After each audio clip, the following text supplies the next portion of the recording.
Hello, everyone. What is up? Welcome back to another episode of Lou Reviews. I am your host, Luis Jimenez. Welcome to the destination for critical thinking in the realm of the unexplained. If you haven't already, please like, share, subscribe. Check out our Patreon. Not our Patreon. Got rid of the Patreon. Check out our Venmo link in our link tree down below. It's a really much easier way to donate to the show. So if you want to donate to the show, please check out the links below. We've got some fun stuff to talk about today.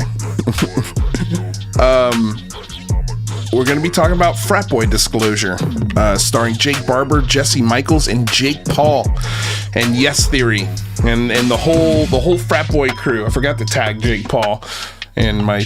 Oh, you know what? I can go back and tag him. Hold on a second, guys. Make sure. Maybe he'll watch. Maybe he'll watch how stupid he is that he's falling for this nonsense. I don't know. Probably not. I mean, he's got a lot of other things going on. You know what I mean? Anyway, I doubt any of these guys are watching, but who knows? Maybe they will. But we're going to be making fun of it either way. So welcome everyone to the show. I want to shout out everyone in the chat that's here live with us. If you're listening to the podcast, thank you for listening on podcasts. Appreciate it. Dave B, what is shaking? He says Jake the Hills have eyes Barber. Yeah, and if you saw the the thumbnail for this show, yeah, it definitely reminds everyone of that. Yo, Pet Calabria, Blasterax, what's shaking? Thanks for being here. Lord Bass, thank you for being here. Mr. Sauce, the eyes are a window to the soul. Jello Putin. Funny name. New York Tag, what's shaking? Thank you for being here. Simon Fly, did I say Blasterax? I think I did. But Simon Fly, always a regular. Thanks for being here. James Craig, of course. The old, enjoy your lunch, by the way, James. The old Sandra McDonald, who is down under. Waking up super early to catch the show. So thank you for being here. Hello from the future. Hello from the past. Comfy. Hey, that's the name, Comfy. Lou, I'm tuning in. You got to fill me in about what's going on with this stuff. Well, thanks for being here. Yeah, a lot of new faces to the channel, by the way. A lot of new subs, by the way. Welcome to the new subs, the new subscribers to the channel. It's exciting to see that the numbers are going back up again. I guess we're, I don't know, right about a lot of this shit, you know, and this is actually has always been a place for reliable information. Even in our believing days, we tried to be as reliable as we could. I think that's why a lot of people liked watching the show. But once we realized that the information we were putting out, a lot of it was incorrect. We had to go back and correct. And that's the growth of the show. And I think people are catching on, which is cool to see. And also what's cool to see is I'm not doing as many shows. So it feels like the less is more. Covering this stuff twice a week, I feel like it's just too much. Again, like, you know, and I want to rehash stuff, but with the fires and just recently with this plane crash, and my heart goes out to all of the real people out there that were affected by that. You know, like, it's sad to see, and it's also sad to see how politicized it's been in just 48 hours, not even. But anyway, I digress. You know, so it's welcome to everyone. Welcome for being here. Thanks to all the new people that I see here. Comfy is one of them, along with let's see, what was that other name? New York Tag and Jello Putin and Mr. Sauce. Those are all new names. So thanks for being here, guys. John H is a new name. Thank you for being here. Our mod, Dana Shadell. DL, another new name. Thanks for being here, guys. Like, these are, well, I don't want to say you're new. Maybe you've been here before. Maybe it's not your first time here. But if it is, welcome. If it's not, welcome back. And again, Like, share, subscribe. Pinzer, our mod, another beautiful mod. Thank you for being here. Chris Khalil, greetings from Melbourne. Hey, thanks for being here, Chris. Matt's not good at RCs. I've seen this name for sure. What's up, bros? Thanks for being here. Okay, so I hope I got everyone. If I didn't, apologies. But let's get on with it. As they say. So I've got a whole bunch of clips that I've curated from Twitter and all sorts of other places. But the first place I want to start is obviously the title of this show, the UFO frat party. This discussion has been hijacked by these rich crypto bro frat Delta Chi Kaka, frat dicks. Like, that's just what it is. And it kind of started with Jeremy Corbell a little bit, I would say, in my opinion. And now we've got Peter Thiel funding a lot of UFO kooky frat dicks.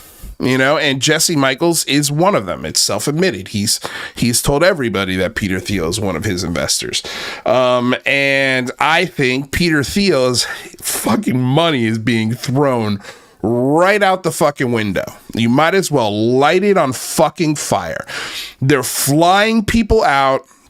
They're setting up interviews. They're putting up this facade of credibility. They are trying to corner the crypto frat UFO dickwad corner. And they seem to be doing a pretty decent job at it. If you're a believer, if you're a dummy, like, sorry, don't mean to put it that bluntly, but not sorry. I do mean to put it that bluntly. If you're dumb, you eat this shit up. It is like fucking just whatever your favorite food is. Mine happens to be sushi. It's like fucking endless sushi buffet of bullshit. Like, you love it. You eat it up. If you are a believer, you are very much invested in the bullshit propaganda, in my opinion, the bullshit propaganda that guys like Jesse Michaels and Yes Theory are putting out. And this is a Yes Theory Jesse Michaels collab, I think, because the guy from Yes Theory said, we're going to go over a couple clips. By the way, all the clips that you see in today's show, links to all of full shows and those channels are down below. So if you want to go listen to these things for yourself, you can. Honestly, at this point, I'll be honest with you guys, I don't even watch these things anymore. I really don't. Especially, let's go ahead and flip to our Lou reviews. Look at this. How beautiful is this? Lou reviews. I always forget what to call this. Our studio. This is our studio. Lou Reviews studio. Welcome. Nice and cozy in here. So, as you see, I have just a really nice collection of clips here that, again, I've curated from the internet. And it's so funny. There's a lot of guys on the internet that steal clips and then they put their names on it as if it's their clips and share them online. Just because they clip them. They feel this, it's theirs. It's their clip. That's not the way it works. So I've, for the most part, removed all of those little watermarks, as they say. We've removed those watermarks because I'm sure the creators of those clips or that content would not appreciate you putting your fucking name on it as if it's yours. It's so strange, but there we are. So here's where I want to start, and the reason why I say Peter Thiel, maybe I should have tagged Peter Thiel. If you guys want to maybe tag Peter Thiel, tell him we're talking about him and how his money's getting fucking burnt. This is where I'm going to start. So you have I believe it was a 3-hour long Jake Barber, Jesse Michaels, American Alchemy fucking interview. It was, groundbreaking, way more intense and way more in depth than the Ross Coulthard interview could have ever gone.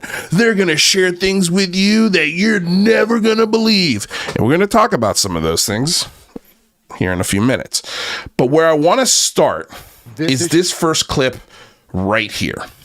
Okay?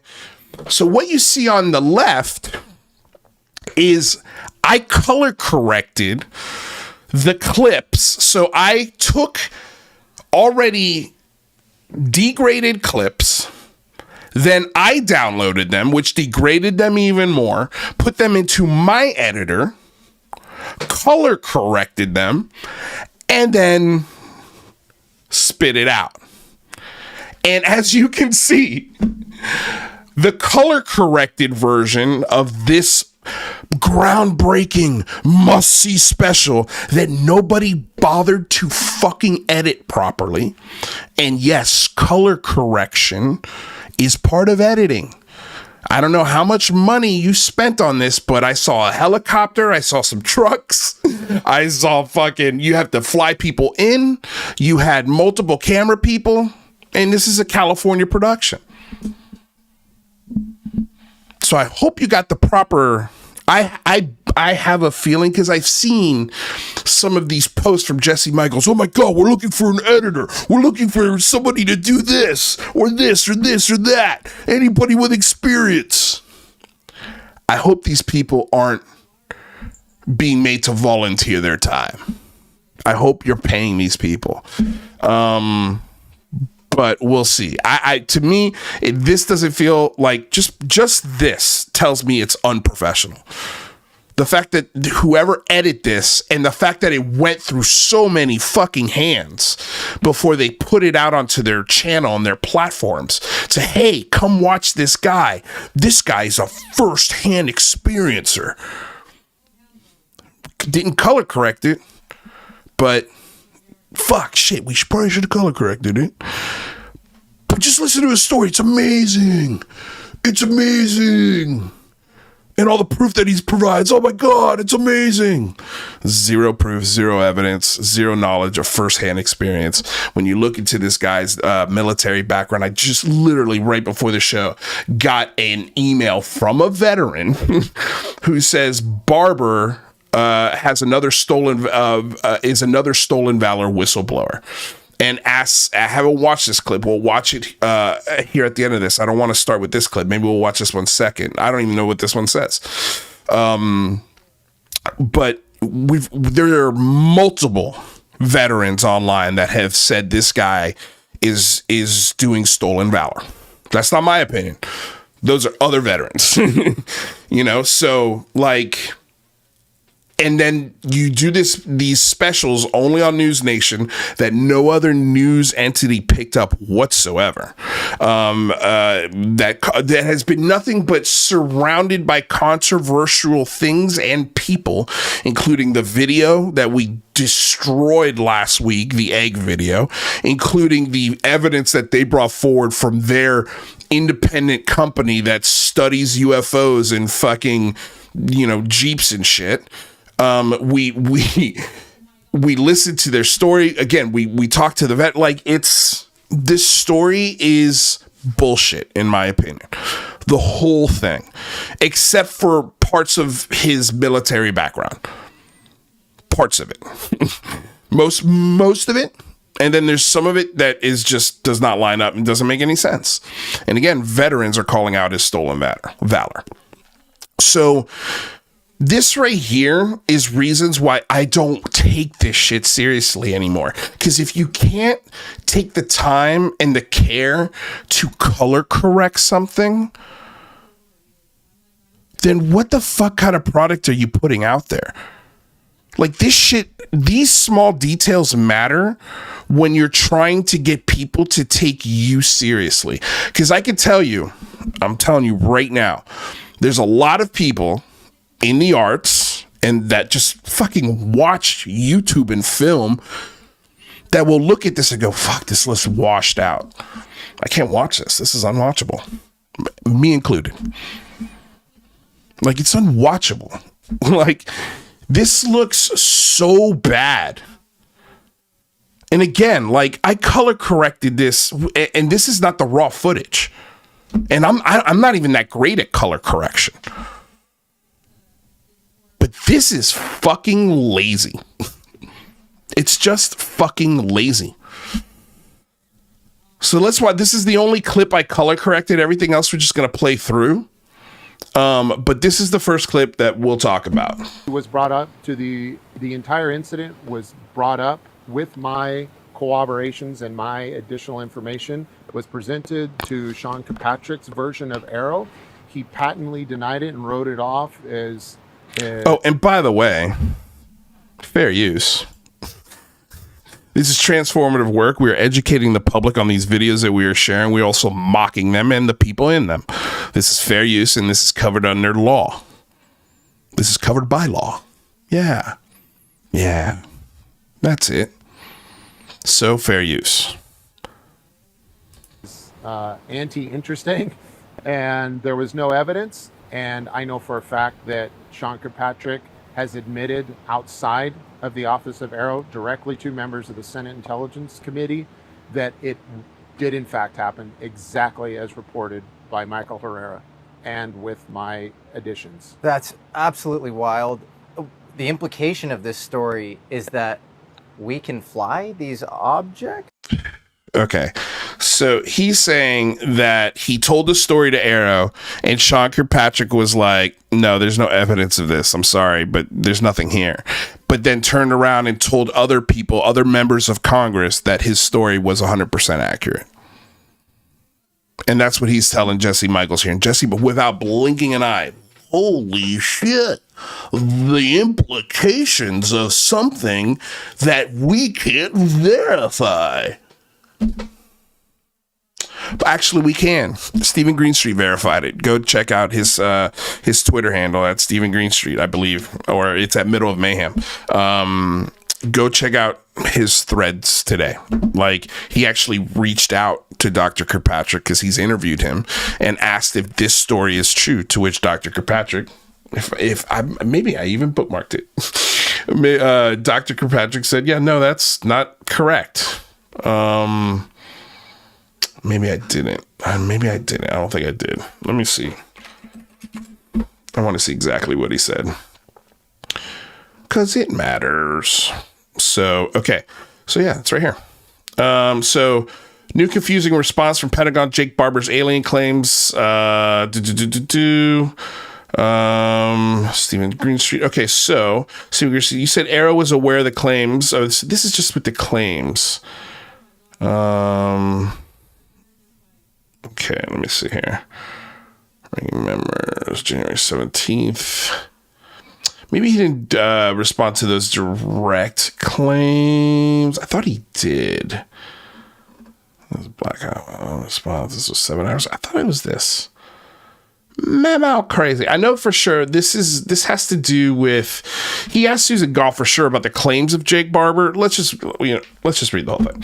Below is the entire follow-up exchange I had with Pentagon spokesperson Susan Goff. You said Arrow is, quote, aware of the claims. When did Arrow become aware of the claims, pre or post Kirkpatrick? 5 days, no response. Stephen Greenstreet follows up. Following up on this important distinction, since Kirkpatrick denies ever hearing about these claims while head of Arrow. Okay, so again, these are the claims, right? According to Jake Barber, he's making these claims about Kirkpatrick, and now he's following up with Susan Goff because he's already asked Kirkpatrick.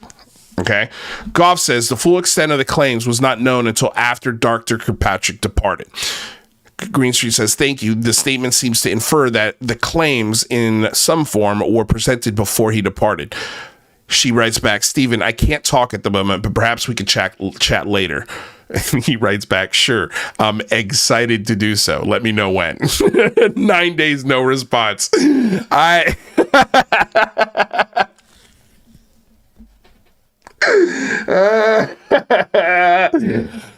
wouldn't have ended it like that with her. Damn it, man. It's funny, though. It is funny, and I can understand not, like, legitimately not being able to resist the urge to make a joke like that to end the back and forth. But yeah, like, Jake Barber claims ranking members of the UAPTF confirmed that a craft he saw was non-human intelligence. I asked the Pentagon, did the Pentagon UAP task force ever once confirm that a craft found on Earth was created or operated by non-human intelligence? The DoD spokesperson Goff said, no, Arrow is aware of the claims. So no, no, that didn't happen, but we're aware of the claims. So to date, Arrow has not discovered any verifiable information to substantiate claims that any programs regarding the possession or reverse engineering of extraterrestrial materials have existed in the past or exist currently. DOD and Arrow encourages any former, we've heard this before. And yeah, this is just the whole stature of like Arrow. It's by law. If you are part of these programs, you have to report to Arrow. You have to. So it's not checking out, right? So Kirkpatrick says, no, that shit never happened. And Goff is saying, no, that never happened. But they're aware of the claims. I mean, it's causing problems, so to speak. So that's the color corrected version of that claim, and then the fucking lazy version of that claim. And yeah, yes theory. If you guys are paying, please contact me. I'll be more than happy to color correct your edited footage. May add an extra day to production or two, but what do you guys give a shit? You put it out as raw footage. I don't even think anybody added a fucking filter or looked at the lighting or anything in this. They had all the equipment, which is so confusing. You had all the lighting equipment. You had all the cameras. You had all the people. You had all the sound. You had the budget. And then when you fucking watch this back, you go, yeah, that looks awesome, bro. So dope, man. Put it out, homie. Put it out, bro. Yeah, I'm gonna buy some more fucking Doge and I'm gonna put out this video and it's gonna be the best thing ever. Fuck if it's color corrected. Take me seriously. So stupid, man. Fuck, you're for as smart as you are, you're stupid, dude. You're stupid. And again, this just goes to show this fantasy field, this fucking hobby of ufology, all of them want to be filmmakers and stars. And they all think they could write fucking movies and make cool, interesting documentaries. And they think they're all artists. And you're not. You're not a fucking artist. And this shows that you guys don't know what the fuck you're doing, and you're pissing away Peter Thiel's investment in this. I could do an infinitely better job at interviewing Jake Barber, number one, but editing and putting out something that looks infinitely better than this. And what's so funny is they spent all this money on computer recreations, and the recreations look actually pretty good. But then juxtaposed to this shitty, uncolor corrected footage, it's jarring, especially to an actual filmmaker. And it's why nobody takes any of this shit seriously. It's fucking grow up, Jesse Michaels. This is fucking lazy. It's because we were transporting these psionic assets in this octagonal shaped craft. So is that I right? would think, and again, We were transporting psionic assets? Like what? In an octagonal ship? Oh, what? Yeah, let me tell you about it, bro. Oh, bro, this is so cool. Listen. I'm stepping way outside my bounds. I have no idea how and who that operates, but I have no idea how or who that operates.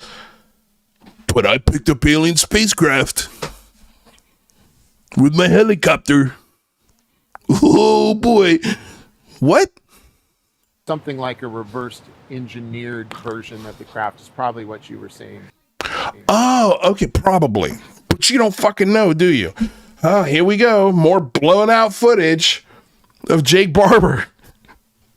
Let's listen. Well, actually, what I want to do is let's play this clip. Because I'm interested to see what this clip says. So again, this is something that Grider, who is according to him, I haven't seen actual information on this, but I usually, people don't tend to lie about this stuff. I usually take their word, or they say they're in the military and when they served. And also when you listen to him speak, especially when it comes to military equipment, military protocol, it sounds like he knows what he's talking about because he's lived that life. And again, there are other veterans around him and that he speaks with that confirm this. So I'm going to take him at his word when he says another stolen valor whistleblower. Hey, Jake Barber, can you explain why you said this? So let's listen. So there a little bit.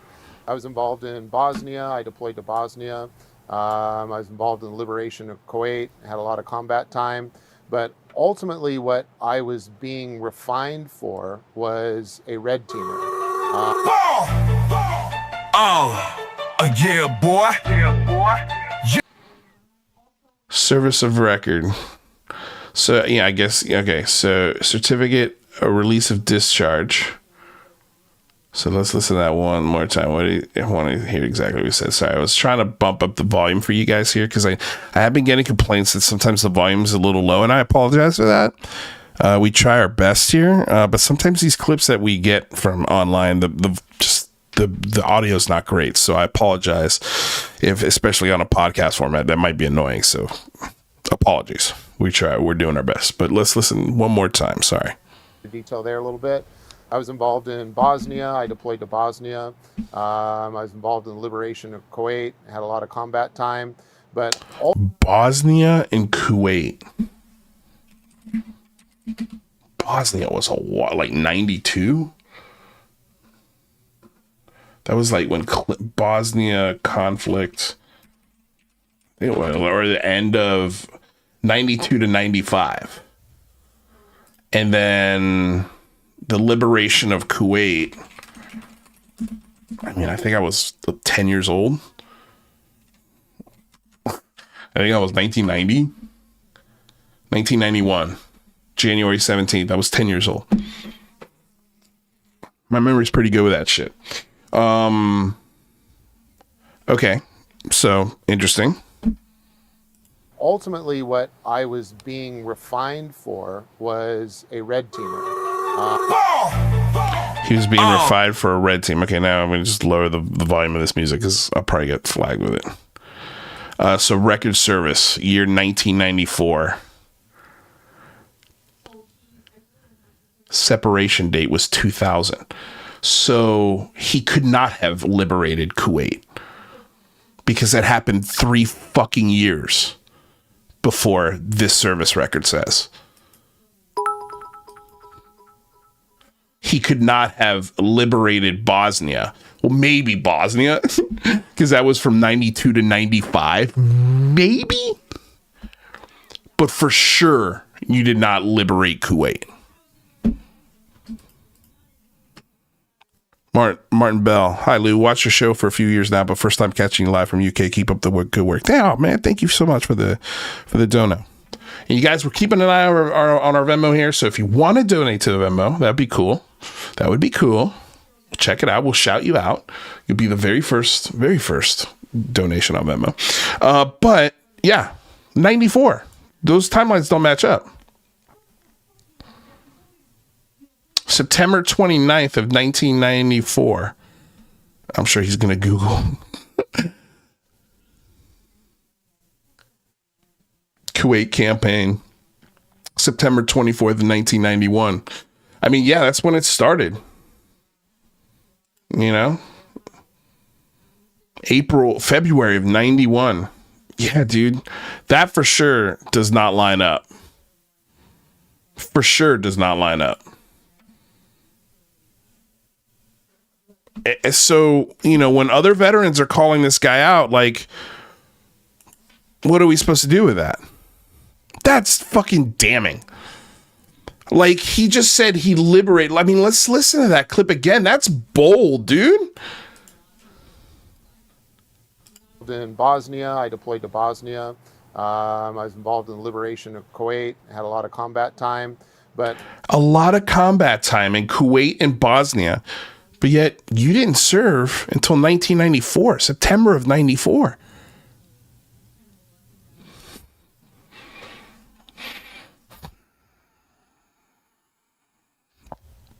That is fucking shady. And it's disgusting. And he has to answer for that. He should answer for that. He should answer for that.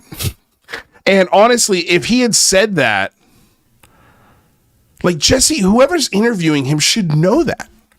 Oh, you served in Kuwait? You liberated Kuwait. It says here, military record, you didn't join until September of 94.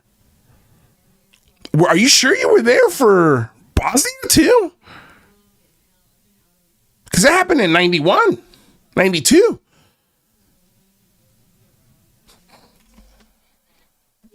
That's weird. It's fucking weird, man. It's really weird. In 2023, I believe there was a whistleblower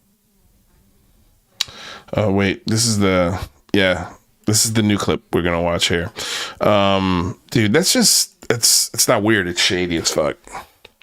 It's really, really shady. Really, really, really, really, really, really, really, really shady.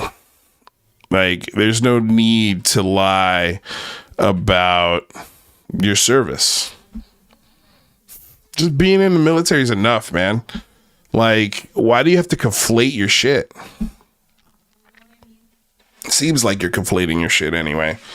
And if you don't answer that question, then we all have to assume you're just making shit up.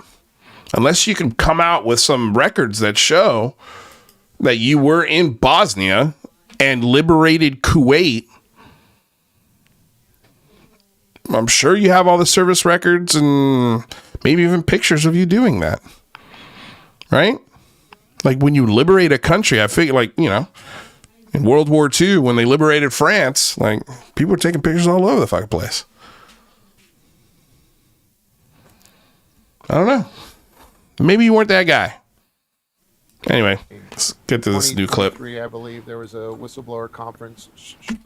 You know what? Hold on a second, guys. There is a way I can bump this audio up. So just give me a moment. I got to go to my advanced properties here. My advanced audio properties. But I appreciate the patience. Oh, well, that could be why a little bit. All right. Let's play this clip. All right. Neared version of the craft is probably what you were seeing. Yeah, it's a little better. 2023, I believe there was a whistleblower conference shortly after the Whistleblower Protection Act got activated, and then there was this at the National Press Club hosted by Stephen Greer. There were several whistleblowers that had decided to come forward in that environment and share their stories. So we were actually sent there on behalf of our employer to look for whistleblowers that we were trying to basically report to the FBI and get arrested, because at that time I was in this weird place between becoming a whistleblower or rounding up the whistleblowers and okay. So you were oh, hold on a second. Babe, what's going on? Girlfriend's walking through the house on the speakerphone. All right. Anyway, so he was rounding up. He had to choose between rounding up whistleblowers or becoming a whistleblower himself. I hear that correctly? He was there for the Stephen Greer whistleblower event. By the way, this whistleblower event for Stephen Greer. Yeah, like the Michael Herrera, the guy who worked in fucking Antarctica, like all of these guys were not telling the truth. Some of them were even lying about their military records. And the stories and the claims that they have are absolutely batshit crazy. And they're aligning themselves with a guy, Stephen Greer, who's absolutely either batshit crazy, in my opinion, or a 100% scam artist. I'm a leaning scam artist because he's been caught scamming people, dropping flares in Tampa and saying that he created those flare drops for a group of people on a beach in Florida. And those tapes, man, those tapes flew on the internet for a long time. Nobody had any clue what they were. And then some sleuth on the internet checked flight records and found an airplane company that got paid to be there at that moment to drop flares. Why? It's weird. I wonder why. He's profited off of UFO gullibility for now decades. He's been doing this since 2001. He's been doing this thing where he gets in the National Press Club and he'll get a few retired lawmakers, not any active lawmakers, retired lawmakers, to sit there and listen to hours and hours and hours of crazy people droning about their UFO experiences, like Linda Moulton Howe and Richard Doty and fucking you name it. You name it, they were there. And he's a scam artist. So here we've got this whistleblower who's aligning himself with scam artists who, as far as we can tell, doesn't have a accurate military. What he says publicly does not match what's on paper. Okay. And he's telling it to a bunch of crypto bros that are being funded by a billionaire whose intentions and motivations are very unclear, because nobody's ever interviewed him and asked him, hey, why are you investing in all of these UFO programs and figureheads? What's the deal? Are you a believer, or are you pushing a narrative? If so, why? Because if you're a true believer and you're really investing in this presentation specifically should piss you off. It should send you through the roof, and people should be fucking fired for this. You sent out a 3-hour world-changing quote, interview, and it's not even fucking color corrected. When you have other pictures that you uploaded on there into the edit, the pictures that you uploaded look better because they've been color corrected. And then nobody either noticed or just simply cared to fix it. Like if somebody had pointed that out to me and I said to myself, like, look, you make mistakes as filmmakers all the time. It happens all the time. But if this had happened to me, I would have immediately taken it down, or maybe even left it up, but then replaced the video. I would immediately gone into my editing bay and started immediately going crazy to get it color corrected. And then I'd start yelling at fucking people at how this got fucked up. And why didn't I catch this? I'd be looking in the mirror going, why the fuck didn't I catch this? They're not going to do that because they don't give a shit. And why? They fucking should. But this claim here, it's just stupid. Like, Michael Herrera is not a credible person. Jake Barber is turning out to not be a very credible person. And not one whistleblower that has come forward has been credible, or has not been tied to either Stephen Greer, Lou Elizondo, Gary Nolan, the Soul Foundation, or Americans for Safe Aerospace. Show me one whistleblower that's not connected to any of these dickheads. That's in an active program, not some fucking crazy person from the 60s who thinks aliens shut off nukes when that didn't happen at all. I'm talking about somebody from today. Somebody who's working on the legacy reverse UFO engineering program. The big secret, top secret thing that these guys are allowed to talk about, but can't tell us where it is. It's fucking stupid. It's fucking stupid.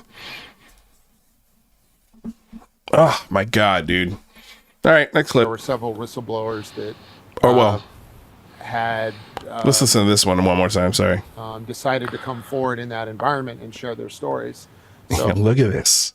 Triangular man-made ARV retrieval from 2005. Copyright for Stephen Greer. It's copyrighted, this stupid drawing.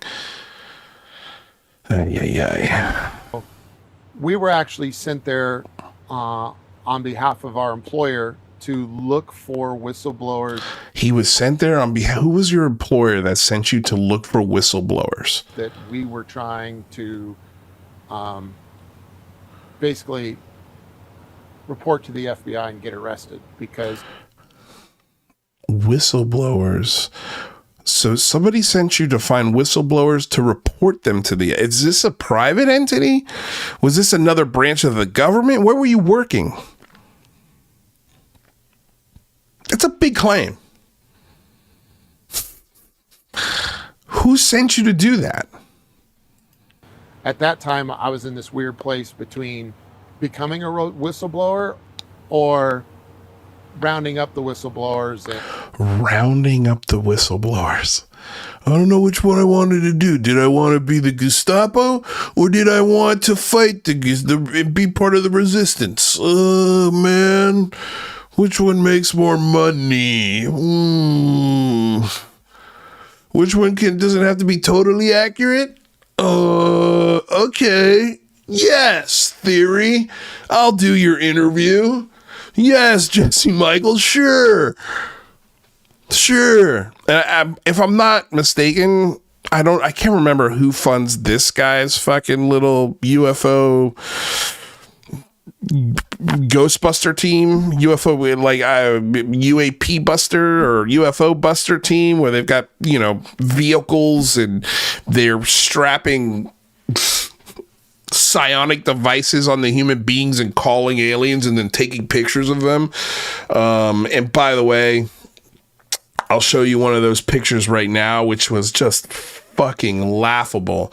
This is the funniest fucking thing Jake Barber put. Look at this shit. Look at this garbage. And listen to what he writes. To appreciate just how good of an image this is, imagine trying to capture a picture of a white bullet flying out of a high-powered rifle. Now multiply the speed of that bullet 3 to 6 times. The speed of a high-powered rifle is 1,200 to 1,500 miles per hour. The speed of this object was estimated to be 3,000 and 9,000 miles per hour. Lastly, imagine the guy firing the rifle isn't telling the camera guy which direction he's going to shoot. This is our challenge, but we love it and we're super excited when we catch something like this to share. Honestly, this is what this is their fucking pitch when they go into the meeting to the guy that's going to pay for their fucking equipment and their stupid vehicles and their stupid fucking, psionic abilities and super soldiers and their fucking, all their gay buddies, because apparently all of them are gay and left-handed because they're the ones who can do this and nobody else can. This is the pitch they give those guys. Like, oh man, just imagine trying to capture a picture of a bullet, but it's not a gray bullet, it's a white bullet, and it's traveling 3 to 6 times faster than a normal bullet. Let me tell you something, guys. We have caught things on camera that go those speeds. It is possible, including bolts of lightning. Bolts of lightning have been captured on fucking camera. And guess what? Bolts of lightning are kind of unpredictable. And bolts of lightning are the speed of light. And for some reason, this is the best thing you can capture? This blurry fucking... I don't even know what this is, dude. This could be a spot on the camera. This could be, because there's no context to this. How do you know it's moving 9,000 miles per hour? What kind of camera did you take this picture with? What direction were you facing? What day was it? What were the conditions like? There are so many other things that you could tell other than how hard it is. And then we got to take this picture and go, and this is the fucking wild wild part. There is a group of mentally challenged morons in fucking spaces and forums debating this picture and saying to themselves, oh my God, it's happening. We can call alien craft with our minds. All I have to do is be left-handed and gay. Oh, man. Okay, I'll do it. I'll do it. If it means I could capture a picture like this. This is whoever is funding this. I've got rocks to sell you. Really nice ones. Get at me. Because if you're accepting this with your investment, you're a fucking idiot. You're beyond fucking stupid. And anybody who's believing Jake Barber with this, look at this, you guys. Fucking this.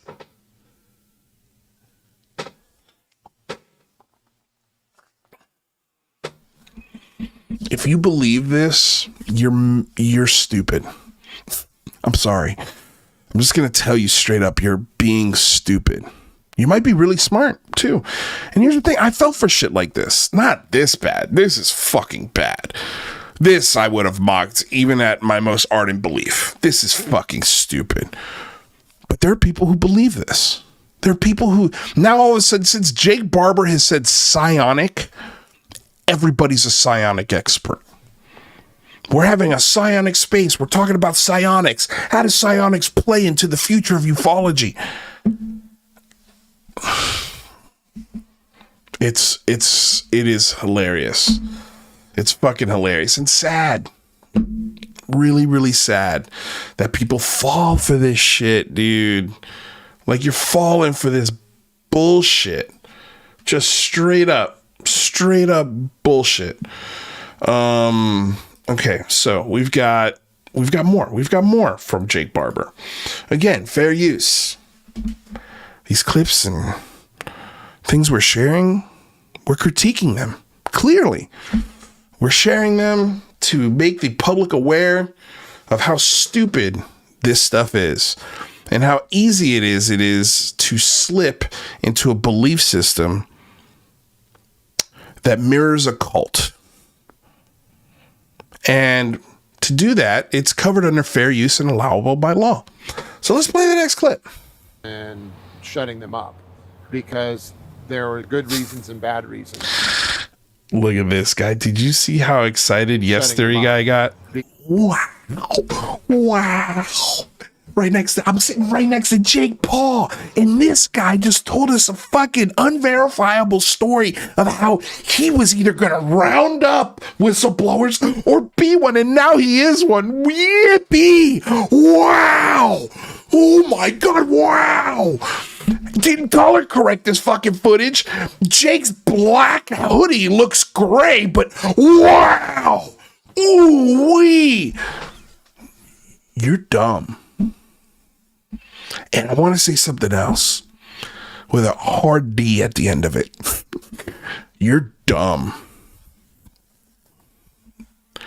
And Jake Barber, not Jake Barber, and Jake Paul, why? And I haven't looked, but I heard the video either shut off the comments completely or shut them off. Thank you, Rocky, for the donation. Let me finish this thought and I'll read it. They shut off the comments for this video because people hate Jake Paul. They can't stand his ass. They don't like the Paul brothers. And this is like a fucking, like a hard line for some people. And the comments made it known. Why? Why this guy? It's a fucking show. That's why. It's a circus, and he is one of the biggest clowns in the fucking tent. He'll get more eyeballs. Man, you know how many people Jake Paul? We got Jake Paul, everybody. Oh my God, guys, we got Jake Paul. We did this whole fucking awesome interview that we did color correct with Jake Paul in it. Fuck, dude. Because there were good reasons and bad reasons to be a whistleblower. And so So you were at this press event, red teaming, basically. exactly. Yeah. You were trying to maybe gather intel on. You were at Stephen Greer's event gathering intel to report. Why would they need you there? It was a public event. That's fucking stupid. They didn't need you there. It was a public event. They were telling their stories on TV. People who might become a liability for the program, Yeah. and you hear Michael Herrera give his testimony. And I wasn't prepared for that. So, I'm sorry, because you had already seen the Akon, yes. and then he talked about what you had experienced Yes. firsthand, and then And he's getting up there, and everyone's like, this guy's full of shit. Well, his was. When we look at collecting data, I love the end of that clip. Like, he was watching Michael Herrera and he said to himself, well, that guy is full of shit. That was his first thoughts when he was on the red team doing ops to find whistleblowers to rat on, to send them to the FBI. What is going on? and then he talked about what you had experienced firsthand, and then and he's getting up there, and everyone's like, this guy's full of shit. Well, he was. He didn't. Everybody else in the room thought. But okay, so I got it. Michael Herrera told a story that Jake Barber also had witnessed firsthand. Got it. Okay, so I had that wrong. He thinks Michael Herrera is totally legit.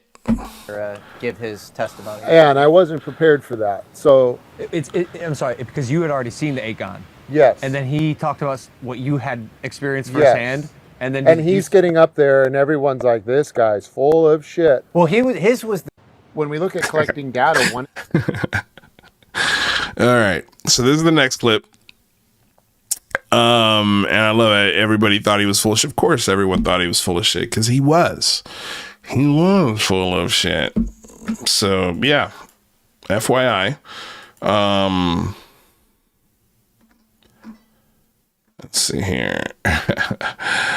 All right, let's listen to this next clip. All right, so we've got a picture of our psionic super soldier on the left here, with all the didgeridoos connected to his head, and let's listen to what Jake Barber has to say about the psionic abilities. Again, fair use. The areas that we look to collect data is through a psionic asset, which is an individual who's trained in remote viewing. An individual who's trained in a thing that nobody can do. Again, no university, no degree in remote viewing. It, from all intents and purposes, from what we could tell, remote viewing was simply, and by the way, I got to go back and read this comment. Sorry about that, Rocky.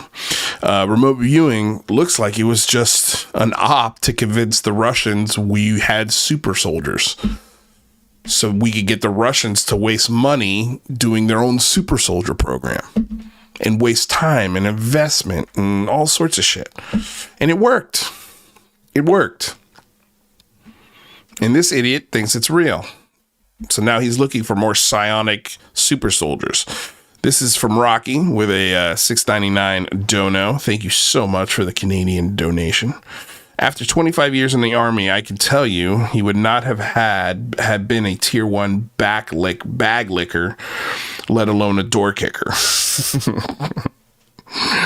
By the way, I know Rocky, and he was in the military. Rocky's been on the Steve Cambion show, and he has a very interesting story that he told about his interactions with Lou Elizondo. So highly recommend checking that out if you haven't. It's a very interesting story. It lines up with a lot of kind of what happened to me. So yeah, check it out. Thank you for the dono. And then we had another one down here from Railroad Bum. Welcome to the show. First time I've seen that name. Thank you for the $2 super chat. Lou, I love it. You have no F's left to give. I fucking don't. I don't give a fuck. Like, I don't care. I don't care how much money or popularity this show is. Like, this is like cathartic for me. Like, I make fun of this shit on Twitter, and then I'll do a show about it, about all this stupid, inconsistent shit that I see. And it's so easy to point out now because I used to be a believer. It's so easy to see for me now, to see through this nonsense, to see the fucking show that's not color corrected, to see, you know, other veterans calling these guys out, you know, like, it's so easy to see now. It's very similar. I compare it all the time to They Live when Rowdy Piper puts on the glasses. I can see everything. You never want to take them off. As soon as you put them on, that's it. They're staying on. Once you know you've been lied to, manipulated, and used and blackmailed, the glasses don't fucking come off and the fucks go right out the window. So thanks for the dono. Thank you for watching. Please share the show. Especially if you have friends stuck in this bullshit, like this rabbit hole of fucking nonsense. All right, let's continue to listen to Super Soldier Recruiter over here.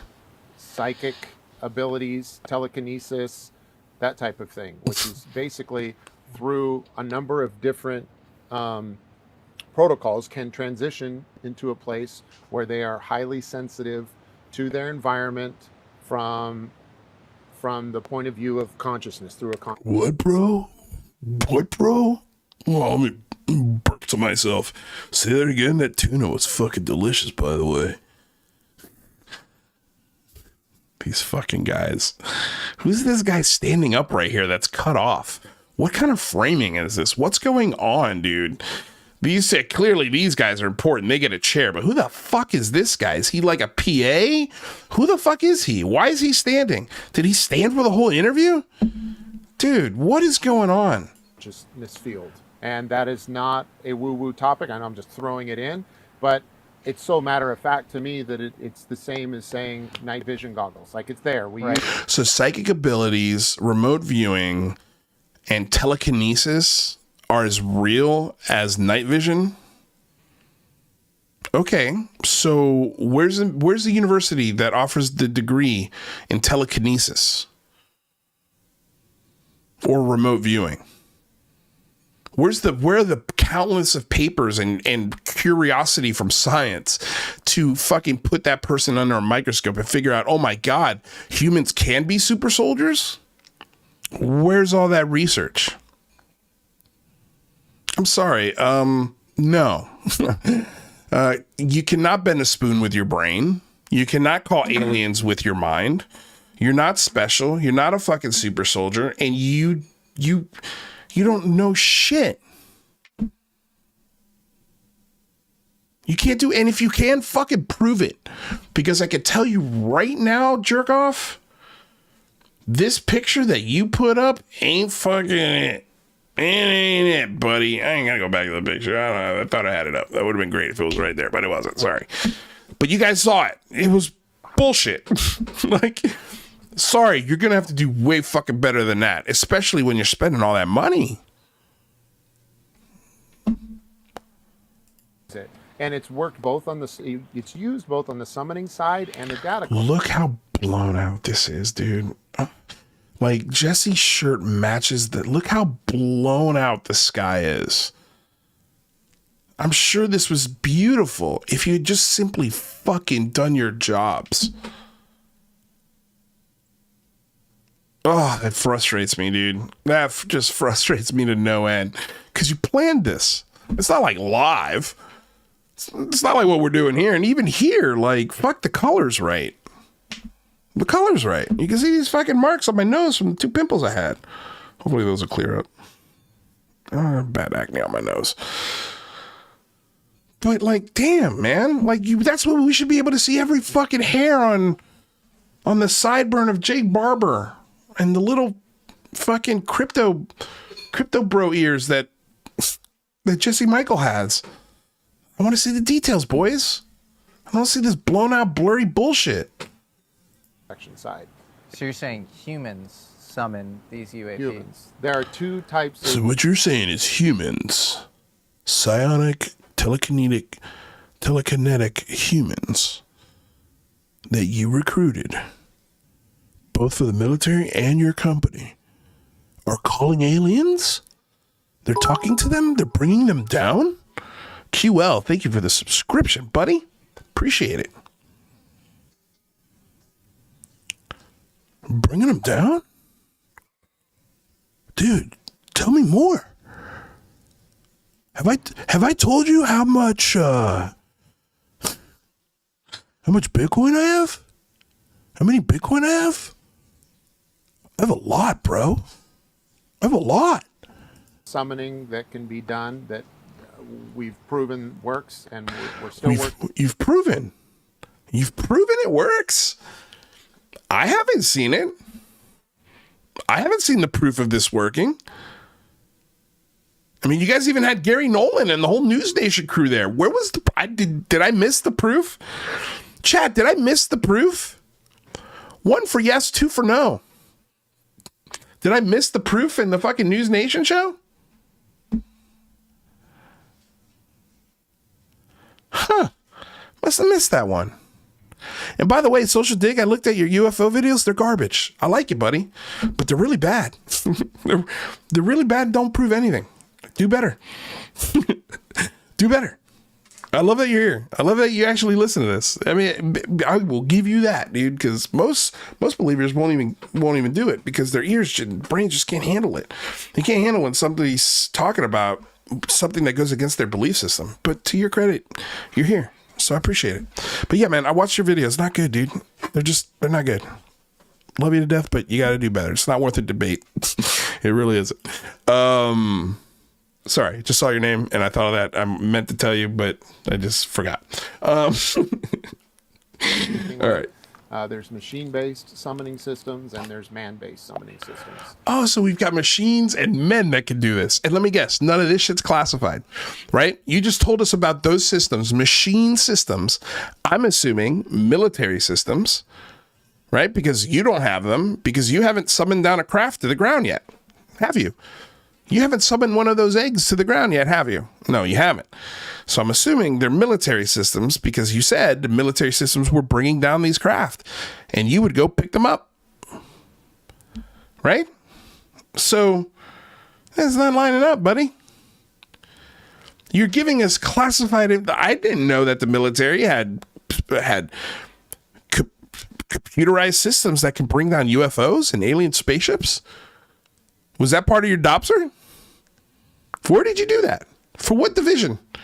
Where in your military rank? Was that after Bosnia and the liberation of Kuwait? Or was it before? Fuck, if it was before, that would really suck. Hopefully it happened post 94. Fuck, this guy, dude. And Jesse's not going, whoa. Wait a second. None of the crypto bros are like, whoa, wait a second, dude. Your military says 94. They didn't look at it. They didn't ask for it. They didn't fucking ask for it. I'm assuming they were handed off by Ross Coulthart to them. I'm assuming this. Don't know this. Allegedly. I'm alleging this.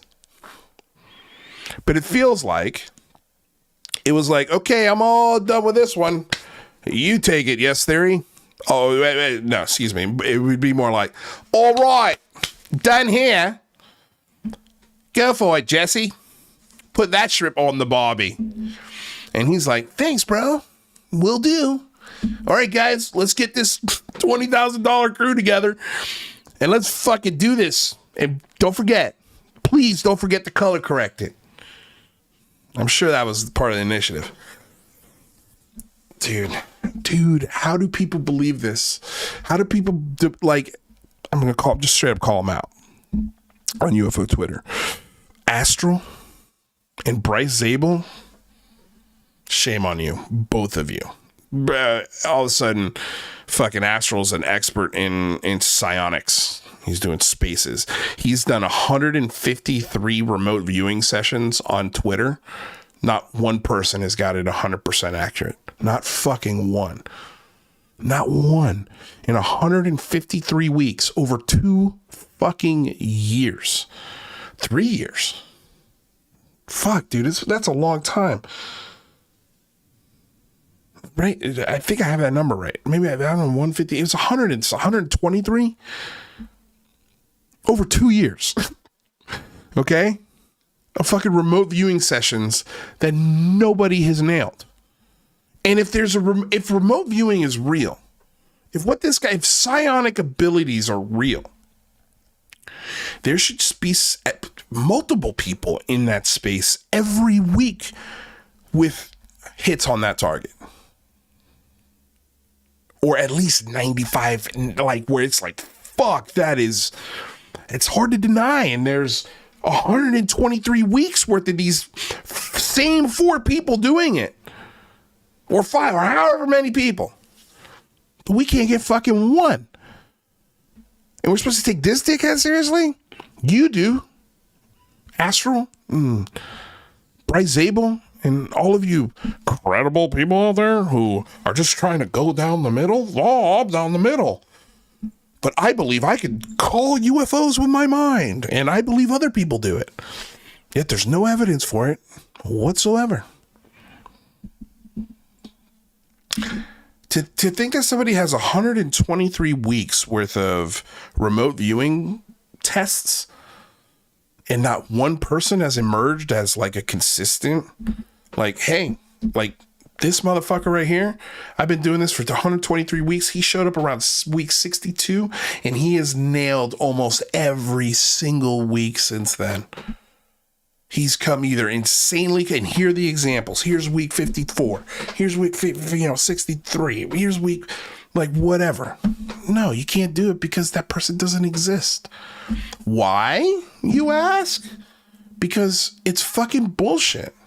It's a lie. Humans do not have the ability to move shit with their brains. They're not fucking psychics. They can't see into weapon storage systems around the world. They can't see alien moon bases on the fucking moon or Mars. That's all bullshit. Sorry. Not sorry. Not sorry. But yeah, I understand. Like, fuck, man. I just... Why are people so fucking gullible? It just makes no sense to me. Machine-based summoning systems are, without going into details, are... Why? Why can't you go into details about your machine-based summoning systems? Why don't you rebuild them for your fucking company?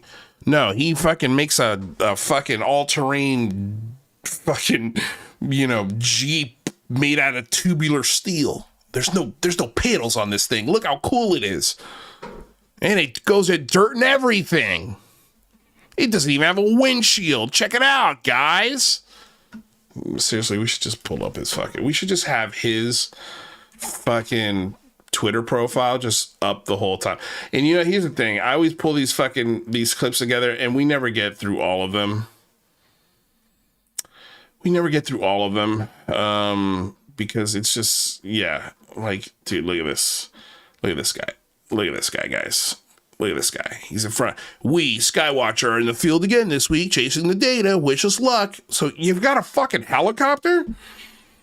Got some binoculars. You got, looks like a mic. Is that a DJI microphone there? It's a Rode mic. Like, you've got the equipment. Somebody's paying you for this shit. Because look at this. Look. All of this money, and this is the result. Fucking Christ, dude. There was another. Where's his fucking stupid Jeep? There was a picture of his stupid desert all-terrain fucking stupid thing. The part of his ghost busting,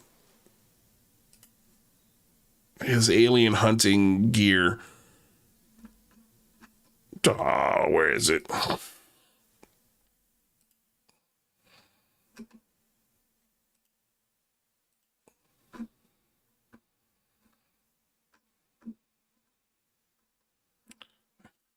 Anyway, it's here somewhere. You guys go to his fucking. You guys go find it. You guys find his GI Joe vehicle. Signals, and energy systems that can be turned on or activated, that summon UAP activity, or that UAP are attracted to. And I say, again, remembering what UAP means, it's a very broad term. It's unidentified anomalous phenomenon. So unidentified anomaly. It means it could be anything. It could be anything, including this blue blurry blob of nonsense, or that other blob, or the birds that we recorded for News Nation. Remember that one? That was a great clip, by the way. Great clip of the show. That one actually did pretty well on Twitter. And they haven't answered as to why they're putting up birds on a news channel and selling it as psionic super soldiers called them in and watched them do a UFO dogfight above them. This is so stupid. Shit shows up. That's a pretty broad category. Now, in order to be effective at serving as a PA, you can think of consciousness as a field. Don't think of it as this superficial woo-woo thing. Like it's literally like the Consciousness is a field. It's not a woo-woo thing. Nobody said it's a woo-woo thing. Consciousness is actually something that's being studied. Where does it come from? There's a bunch of questions about consciousness, but this guy is out here. He knows what it is. It's a force field. Consciousness is a force field. Think of it that way, buddy. I'm going to tell you. Also, do you want to go? You want to come hang out with me at the tool shed after this shoot? It's a bar. It's a bar down in Santa Monica. It's for left-handed guys, if you know what I mean. Like, what? World Wide Web. It's like the internet. It's always there. We can't see it. It's full of information and exciting things, but point to it. I don't see it here. Yep. Right? So where is it? It's like the World Wide Web. No, it's not then. It's not. We can point to the World Wide Web. Right? We know consciousness is real. We've studied it. We've tried to measure it. But fuck, man, yeah, it's just one of those mysteries we've just started tapping into. And maybe one day we can harness consciousness to bend a spoon. Actually bend a spoon, like in the Matrix, where you put it up and the fucking thing bends like that. You know, or maybe you'll be able to fly. Or maybe we could communicate without saying words. You know? Maybe one day.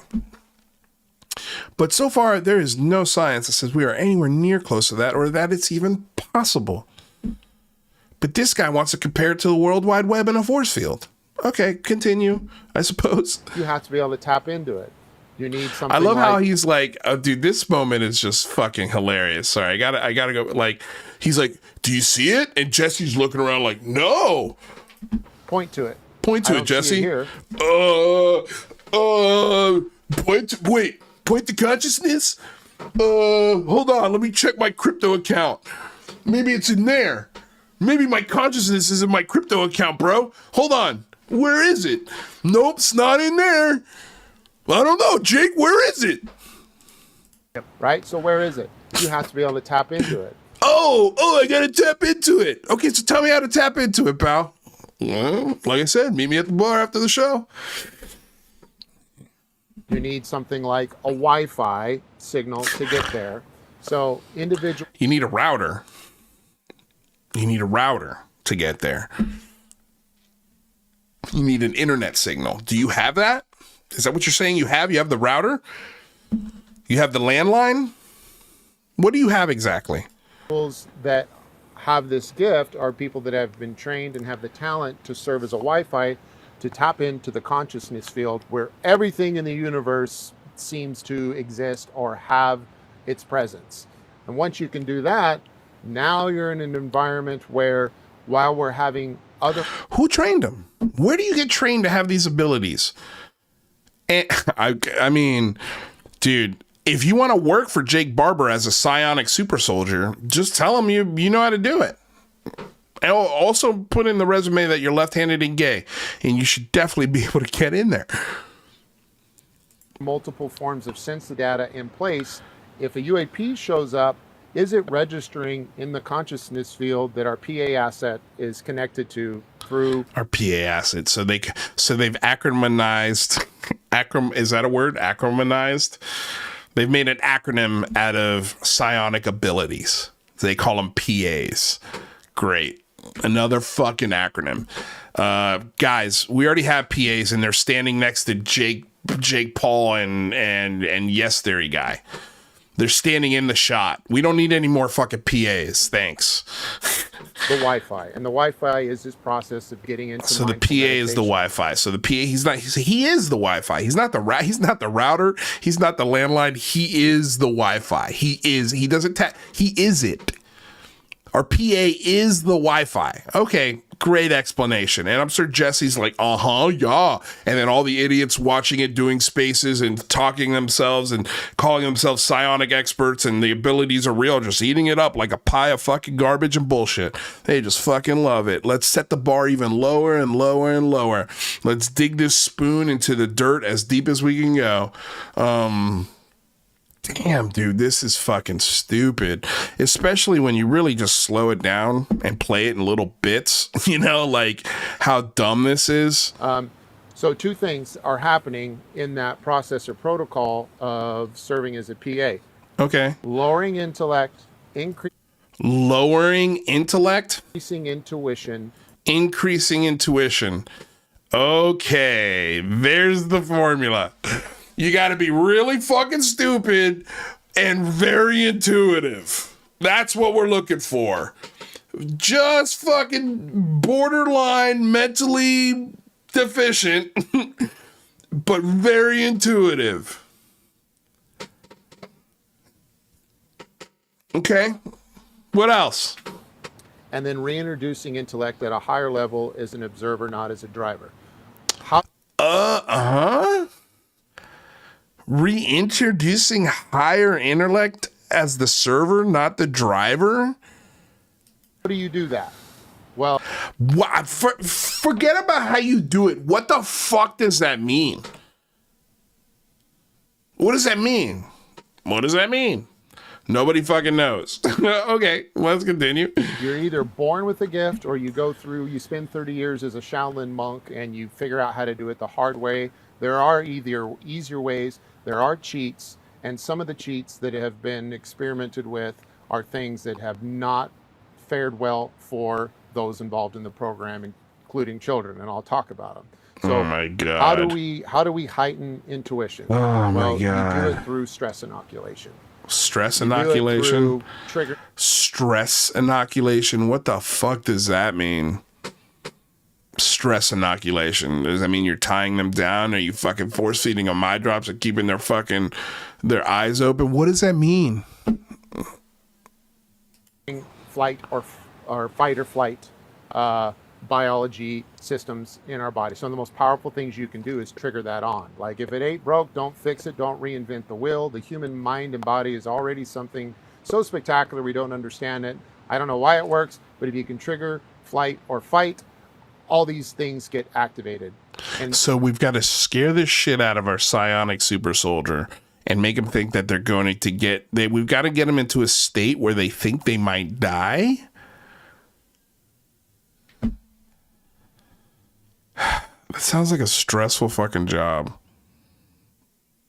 Intuition does. So stress inoculation is one. You got to hijack the amygdala and boom, you put someone there. The amygdala? Is the amygdala a real thing? I don't know. Somebody chat, is the amygdala, what did he say? Do that to heighten intuition while subduing intellect. How do you do that? You subdue the intellect by dissociation. So there are chemical ways to So now you're introducing chemicals. So you're injecting somebody with something? So what the fuck is, so this sounds like torture. A little bit. Dissociation. There are more proactive ways that you could do yourself, like through meditation. But all in all, there are more proactive ways like you do yourself with meditation. But if your meditation doesn't work, we can inject you with chemicals and scare the fuck out of you, and then you'll talk to the aliens. Don't worry about it, guys. We got you. Those are the two things you do to get into that state. Well, kids are naturally way more visceral in both of those things. They're naturally more intuitive. Their intellect is lower. There is one more thing that you have to do to even enter that. So you need so to be a psionic super soldier, you have to be mentally retarded, basically. A grown-up child. You have to be really fucking stupid, and your intuition has to be really high. That's what he's telling you. This is what this guy's telling you. And if we can't get you there because you're naturally stupid and naturally intuitive, then we'll pump some chemicals in you or scare the fuck out of you. And if those two things don't work, then I don't know, try that meditation thing.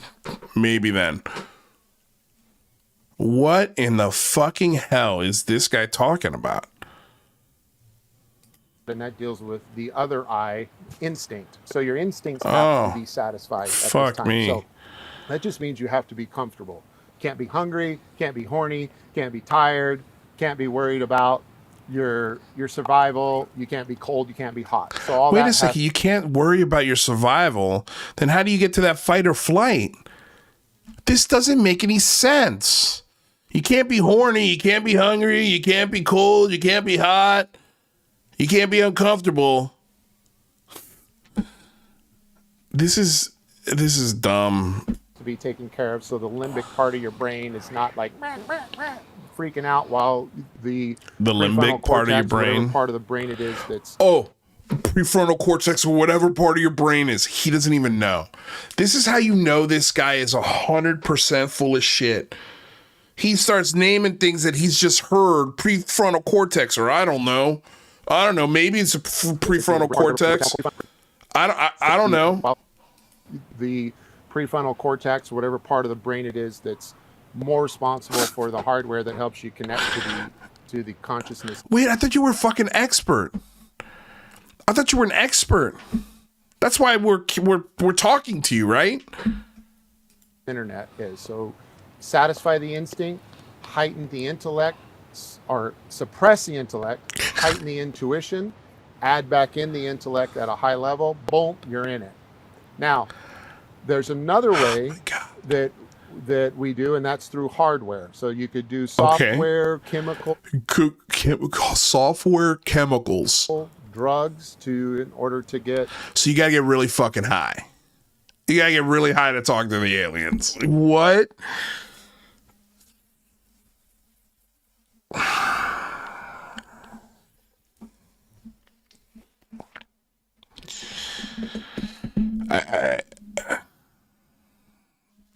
I have no words. I don't understand how these dickheads get money for this. It honestly makes me just contemplate my whole life. Like, this guy gets paid to do this.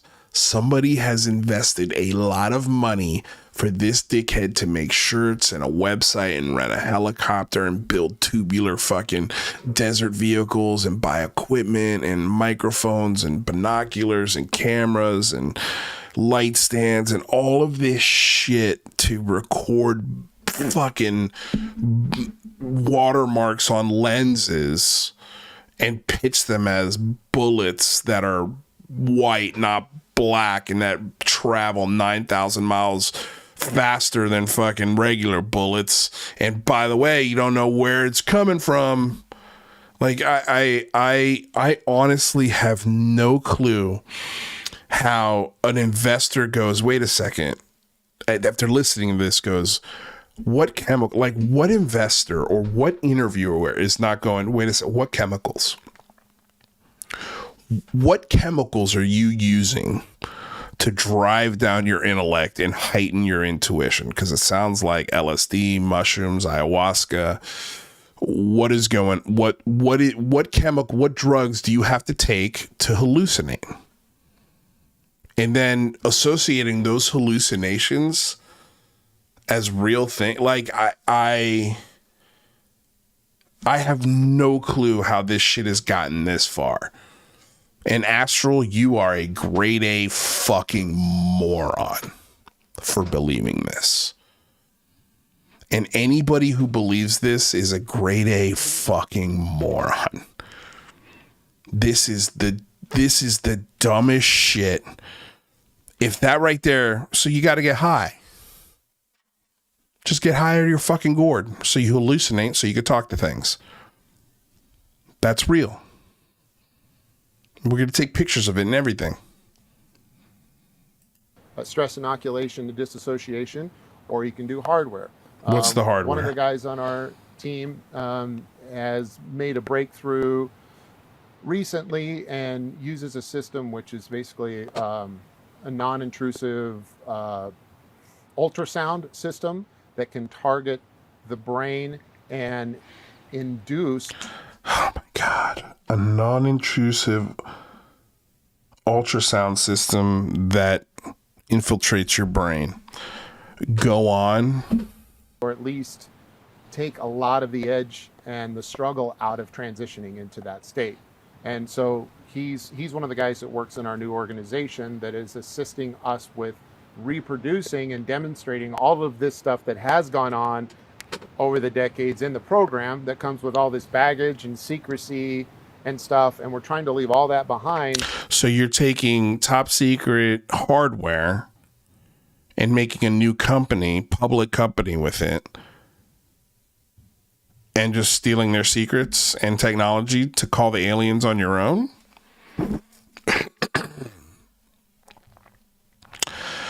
Go on. And do it now in this clean and free environment where we have autonomy as a private organization working in partnership with government organizations and educational institutions to put this out there once and for all. And, you know, in that effort, we feel this is a much more humane way, and everyone that works with us is doing so on a volunteer basis. But how the ultrasound works is it can get through the skull, and it can target parts of the brain to help you transition out of intellect Oh my God, dude. into your intuition. Okay, so what parts of the brain? Our first day there, we got there. This is a whole new clip. So much nonsense, non sequitur nonsense was said in that clip. Like, if you don't slow it down and break it down into little pieces, it sounds very smart and like, oh my God, this guy's got to be telling the truth. But when you break it down into little moments, primarily focused, it's stupid. It's really dumb. It's really, really dumb. And then couple that with his inaccurate military records and the fact that he has to, like, dude, it's so insulting. It's so insulting. You have to be stupid and intuitive. So we're looking for mentally challenged people who can take drugs, to be part of our psionic super soldier team. All right. Awesome business plan. That's a great business plan. Go on. To the activity in and around, or above and around, I should say, Picatinny Arsenal, which is a government weapons installation, weapons focused, let's say, or weapons centric installation. First night there on the ground, we get our OPs set up and we're watching the skies. We're organization I work for now, one of the founding members of, it's called Skywatcher, and we specialize in aerial intelligence. This is completely autonomous and an independent venture. So let me tell you about my company, Skywatcher. Completely autonomous, totally independent of the military and oversight, and we're going to get to the bottom of this.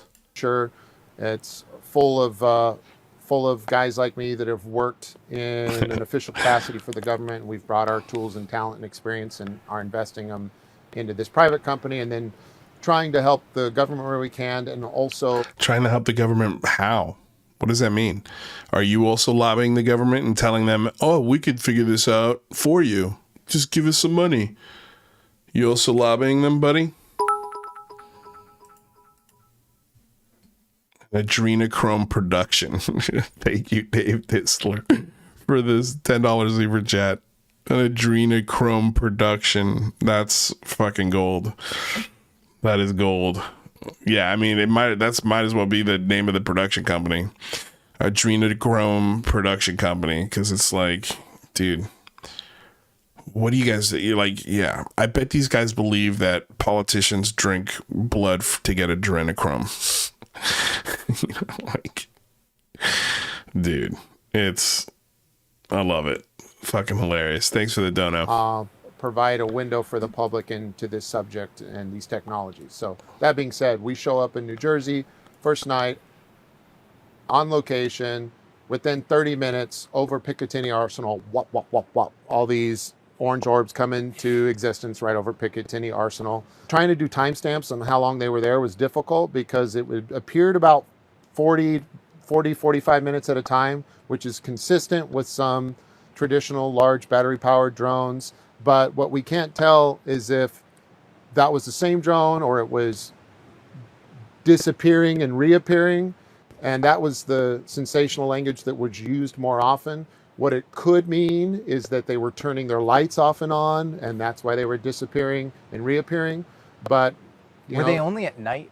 Only at night for us. It was between like 1700 and midnight. So from 5 o'clock until about midnight is when we monitored or captured most of the activity.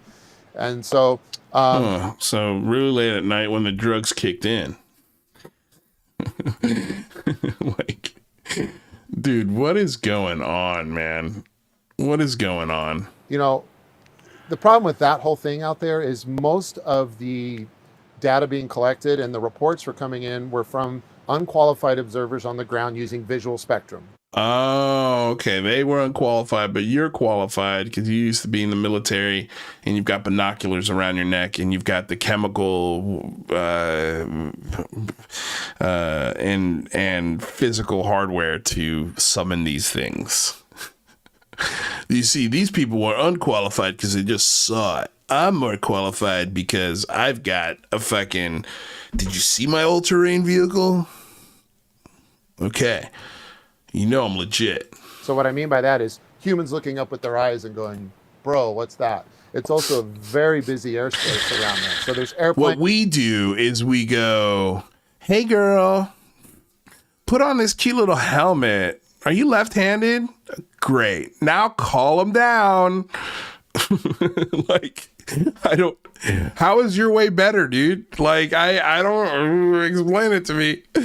Dude, it's fucking, there's helicopters. fucking ridiculous. I mean, if you really wanted to red team that situation, what I would have done is I would have put a bunch of glow sticks and helium balloons and tied them together and then sent them up in the air and watch people just lose their shit because you wouldn't been able to discern. And then you shoot them with, BB guns until they pop and disappear. Like, there's so much room for fuckery in that situation that trust me, we've thought about it. We've done it. What we were observing, because we are qualified observers, was not fuckery. There's something very concerning over. Again, let's see the videos. Let's get the raw data. Let's get the time, date, locations, and direction in which you were filming these objects. And then let the public determine. Put the data out. Don't just tell us, buddy, and show us pictures of blurry water blobs and birds flying in night vision. Because that's all you've got so far. Picatinny Arsenal. So the first thing we looked at was, okay, these are probably large, like, drones that we know the classes of that are available out there in military inventory and in some civilian inventory that was turning off its lights en route and then on RTB, and which is illegal. So there's our case for breaking laws right there. If this was in FAA-controlled airspace, when a drone leaves the ground, first of all, UAS, an unmanned aerial system, has to have all the FAA-approved. I'm going to go a little faster through this because we've got a lot of clips left.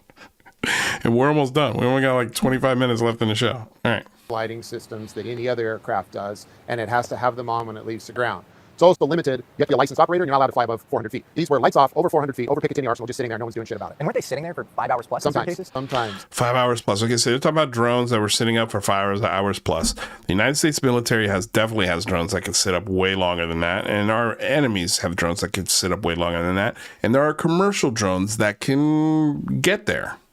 They are available.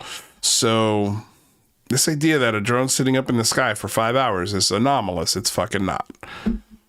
Longer. And then, but we still don't know if it was just lights going off or they're popping into place. Because while this is going on in the airspace south of there, we also were running a program that's we're running operations, let's say, that's more attuned for the UAP, the unidentifiable phenomenon. And we had UAP class stuff popping up to the south of there, coming in from the outer atmosphere, hovering into place and going back into space. What do you mean you were running operations more attuned to the UAP? We were looking for that. We were expecting that, looking for that, and making sure we were paying attention for things that fit the box of possibly being. Well, and UAP is a very safe word. UAP is the words are very. You should say UAP more often because it means unidentified anomalous phenomenon. I mean, I don't know how that becomes as concrete as if there's aliens and spaceships flying around. It's the opposite of clear or conclusive. Yeah. So UAP should be a safe word. So the biggest problem and the biggest thing was because you're saying you can communicate with them. If they don't come from our atmosphere and they're coming from outer space, and you could communicate with them and tell them to land in some cases, wouldn't that be extraterrestrial intelligence? I mean, I know that's a big leap, but you're the one calling them down. You're the one who's collected them with your helicopter in the military, apparently. And that was around right after you liberated Bosnia and Kuwait. The rest that we were trying to make sure people were paying attention to was that to say there's no public risk, that's a really low-hanging fruit, not the most exciting detail to anchor to in this thing, but it's an anchor point where we could start digging and forcing people to give more concise reports from the DoD side, from the local law enforcement agencies, because nobody was working together there. There were over 59 local law enforcement entities working, not coordinating there. We had FBI, we had DoD, we had private partners on Picatinny, some from legacy programs that are very popular were there with their very fancy tools and toys. Everyone's doing their own thing. Were you called in specifically because of your UAP retrieval experience? I wouldn't say my retrieval experience per se, but our team of guys were second to none, and I'm not being overly proud in saying that. So we were brought in more so on behalf of DoD to help take a look at things and really contribute any way we can. But we found there wasn't a lot of coordination. But at that time, I was in this weird place between becoming a whistleblower or rounding up the whistleblowers and shutting them up, because there were good reasons and bad reasons to be a whistleblower. Yeah, we already have this clip. We already have that clip. Let's get to this clip. Craziest testimony from that. And so basically this guy is saying in 2009 he's deployed with his Marine unit to the Philippines. Then a small part of that Marine unit, like 8 or 9 people, get actually moved off to Indonesia. Is this right? Yes. And there's a 7 Richter scale earthquake that just occurred in the area, so it's a disaster zone. This is good. We're going to want to go over this whole thing. Keep going. And he sees this 8-gun, octagon-shaped craft, matte black. He describes it as like blacker than black, and it's hovering above the treetops. And his unit starts to close in because what is this thing? Yeah. And there's a humming sound around it, so not a traditional engine. Yeah. And as they're sort of moving towards it, what he describes as this elite, possibly Department of Energy paramilitary unit with technical gear out the wazoo comes and apprehends he and his team. Yeah. And they have bioscanners and they have all sorts of technical gear. They're threatening this team of Marines, and they're saying it's easy to get lost in the jungle, right? Yeah. They were actually, 2 of the guys were actually talking about either, hey, should we smoke these guys right now? You know, that's what they kept saying. It was kind of... So they're using AI. Look, man, wow, it's amazing. They're using AI recreations to yeah. I just noticed that. It's interesting. At that point, because again, I don't know who these guys Just are. another easy thing to do. It's like, it's cheap. It's simple. And again, just shows kind of how lazy these guys are. They had American gear, they had American sidearms as well. If these guys have actually taken an oath like we have, and then why they're going against people like us and even willing to kill servicemen who just even... Again, he's claiming that they killed servicemen to hide this secret. Okay, so where are the records? What are the name of those servicemen? He will never provide any of those things. None of the details of these stories are available. None of them. Stumbled onto this, it just blows my mind, and it's very sick. And so Michael Herrera comes back to the U.S. He's shocked. He actually does a little bit of press around this because he's like, this is ridiculous that this is being hid to the American public. And then somebody back channels to him from the program and says, actually, the reason that elite squad was there and they were there next to that craft is because they were transferring psionic assets for the program. Yeah. And so this was a they were transferring psionic assets. They were transferring guys like you. Guys like you and the guys that you have in your company. Those guys can move around freely. They don't need any alien spaceships to be transferred when they work for you. But apparently they needed to be transferred to a fucking disaster zone. Oh my God, dude. This is like dumb. It's so dumb. And again, it's a trust me bro story. It's just trust me bro after trust me bro after trust me bro. There's no firsthand nothing. Nothing. There's no name of the programs, the people who ran them, where the money came from, documents that prove that any of this shit is real. None of that shit has come forward. Where they were taking people, putting them in pods, loading them onto these craft, and then that craft was taking them back to the Indonesia. US for use. We back channel. So wait, let me get this straight. A fucking major earthquakes happens in Indonesia, and the United States military rushes there to get psionic assets out. What is it? How does that make sense, dude?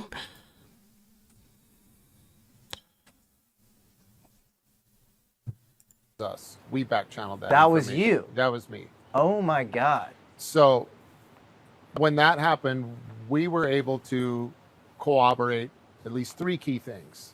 One, that those type of paramilitary units do exist because guys from our group get recruited and offered jobs to go exercise our skills elsewhere outside the U.S. I have never done it. I've never been part of those teams. The other thing is the description of the craft is exactly what I had seen before and my team had seen before, except he claimed this one was like 300 feet in diameter. Never seen one that big. The other thing were the containers. He described the containers at the time as being used for transporting drugs. He was just speculating. He wasn't lying, but he assumed that they were there, must have been transporting drugs because he saw these units on the roofs. Well, those units were, those units that they used are consistent with the workstations we use when we're out on the range. They're mini split HVAC systems that are used up there because, as I explained, that's where we have our data observation team in those, and most of the time those are the Faraday cages for the psionic assets. We also know that when I'm hearing the story, a big giant 20-foot egg, how do you know that's non-human intelligence? Okay, that's a great question. Yes. So I've got three different reasons or It's actually a criteria good question for determining that it was NHI. One, relying on myself as an expert of not only what flies around in our skies, but even at But how do you know? the Okay, go on. extreme of advanced technologies and capabilities within the U.S. government. No, you don't. No, you don't. You're not read into those programs. No, you don't. You don't. And at the highest level in private industry, and seeing those things fly around and operate at the range all the time. This is why it was kind of a process for me up until very shortly after the egg, because still the night of the egg, it's just like you get called in, everyone's a little nervous, but it's so real when you look at it. It's like, it's not like in the background you're hearing, oh, and there's this light from heaven. Like you grew up on movies. It's like, this is an epic moment. Where's the crescendo of, it's like, no, there's just flying a helicopter, come over a ridge, there's an egg sitting there and dudes sitting around on the ground, flashing you, calling you in while you're flying your hook. I'm like, Yeah, there was none of that in any of the footage that we saw. Now, again, the footage that we saw wasn't his actual mission. But when they dropped the egg on the ground, there was nobody on the ground. There was nobody there to collect it. So they were there to get you to pick it up, but they weren't there when it came time to collect it. It's just, again, these things don't line up, man. And so basically, okay, so the reason I knew it was alien technology is because, yeah, man, I know. I just know. I know what alien technology looks like, and that's what it was. So trust me, bro. So, okay, so first thing is you got to trust them. Where's all the intensity? What are the other Like, two it's things? so blatant and in your face and so real, it can almost, it doesn't register. I mean, it's as not blatant and exciting, in your face. It's you know, 150 format. feet down a I'm sure cable, the but experience okay. of running into an alien in your bedroom is not that way, but I've never had that experience, so I don't know. But what I'm getting at is, you know, for me, it was a process up to there because so many things we see in the sky out at the range are fantastical. It's like you see things change shape, change color, come in to sight, go out of sight, travel at extreme speeds, appear to go and come from the earth or the mountain or a ridge. And you just assume most of the time that what you're seeing is our own advanced tech or cloaking systems or projections or light artifacts of weapon systems. Nope, it's and then aliens. you just got from, you know, just from being outside at night in the desert, which I could invite anyone to go. Oh my God, this is a lot. so you got to trust them. Your dumb human eyeballs, and you're going to see some weird stuff. So we've seen a lot of stuff. And that night, number one, it was not expected. So if it was human, there would have been a much different response to it. There would have been some expectation that what we were working at on that night may have not responded well to the radar that was being thrown at it. We would have expected a crash, and like, okay, we would have been trained on how to deal with that. No one was trained on how to deal with that, and everybody acted really weird. So then there's that localized response. So nobody was trained, but yet it's a trained operation and legacy program, but nobody knew what the hell they were doing. Again, things that don't line up. Things that just don't fucking line up. And if there's any human on earth that's going to know what that is and how to deal with it, it would have been me and my team. And we didn't know. There's no one else that's like, oh shit, I need to call in the specialized team. Look behind me, I see a picture of myself. Like, that's it. Okay? So, like, I'm the guy. Subsequent to that, it was also confirmed to me by ranking members of the UAP task force that that is exactly what we ran into that night, that was NHI, and they... Okay. So, yeah. So, again, here comes this story about how the UAPT task force, right, who was operated by a bunch of kooks, Travis Taylor, Gary Nolan, fucking Jay Stratton, like it was just a bunch of fucking kooky people. And they told him, yeah, dude, that sounds like it was alien to me. And so he's like, well, okay, so now we've got two Trust Me Bros. So it's Trust Me Bro and then Trust the Bros that I know. Okay. Well, how else do you know it was alien, buddy? Because you said it was three things. Bluntly, that yes, John Ryan was there at the time with us in DC when this happened, and we talked about this. Shortly after that is when Herrera went on his show, and the thing took a kind of a dark turn because the term human trafficking was slapped on this thing, and when you hear that, you think of slavery and sex trafficking and all these things. And it's my understanding that's not all what goes on in these operations. It's no different than someone setting up any other type of business, and the people come willingly. The people that work in these programs, it's a great job. It's fun. Some of them have known their whole life that they have this intuition or this special talent, and they're socially awkward or have other pathologies, social pathologies that they're dealing with too, that somehow seems like it plays into this. So it's like, not all the people that are talented in this way are normal in every other way. It's like God created some balance. So when they can come and get involved in this program and have food and shelter and be treated with respect and make money, like if you went down there on your high horse representing the United States and morality and went in and tried to liberate these people, they'd be like, get out of here. We want to be liberated. This is our job. Can I play devil's advocate for 1 second? Jesus Christ, dude, that was the answer to how do you know it was alien tech? That was a fucking 15, like not 15 minute, but it was like a 7-minute answer about it. Just trust me, bro. It was just like, yeah, look, trust me. You should have just said, I just know. I just know, bro. Trust me. That's how I know it was alien. I just know. I think in the Michael Herrera testimony, he thought that whatever organization this paramilitary group was from was taking advantage of the fact that Indonesia was this disaster zone. Right. And some of these people could go missing easily. Yes. And so that to me, That's one theory, or the person. So because Indonesia was a disaster zone, they kidnapped people that they knew were left-handed, gay, and had psionic abilities. Is that what you're fucking telling me? Dude, like, these guys are fucking despicable and gross and disgusting, and the questions that they ask are fucking dumb. The natural disaster was actually threatening a workspace for this operation, and they needed to get the hell out of Dodge.